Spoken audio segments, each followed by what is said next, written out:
फुलजी भरिसां कच्छ जे इलाइक़े केटी जतोई में लांढी ते सुतल नौजवान गोलियूं लॻण करे फ़ौत थी वियो। फुलजी भरिसां कच्छ जे इलाइक़े केटी जतोई में लांढी ते सुतल ॻोठ गोलो फ़कीर जो रहवासी 21 साला नौजवान गुल मोहम्मद वल्द नूर मोहम्मद मेतलो खे अणॼातल हथियारबंदनि फायरिंग करे ज़ख़्मी करे विधो। ज़ख़्मी नौजवान खे दादू सिविल अस्पताल आंदो वियो, जिते हू इलाज दौरान ज़ख़्मनि जी सट न सहंदे फ़ौत थी वियो। ज़रूरी कार्रवाई खां पोइ लाश वारसनि हवाले, लाश घर पहुचण ते घर में कोहराम मची वियो। राब्ते ते हद जे एसएचओ अब्दुल गफ़ार पहमर ॿुधायो त नौजवान उसामा जतोई जी लांढी ते सुतल हो त उतां अणॼातल हथियारबंदनि जो गुज़र थियो। मज़ाहिमत ते हथियारबंदनि नौजवान खे गोलियूं हणी ज़ख़्मी करे छॾियो। नौजवान जे ज़ख़्मी थियण जो इतलाउ पुलिस खे न ॾिनो वियो।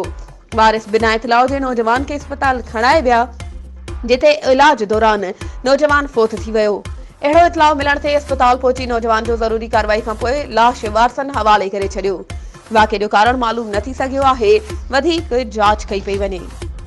वधीक ख़बरुनि ऐं अपडेट्स जे लाइ असांजे चैनल खे सब्सक्राइब कयो ऐं हा, बेल आइकन खे प्रेस करणु न विसारिजो त जीअं असांजी हर नई अचण वारी वीडियो तव्हां ताईं पहुची सघे।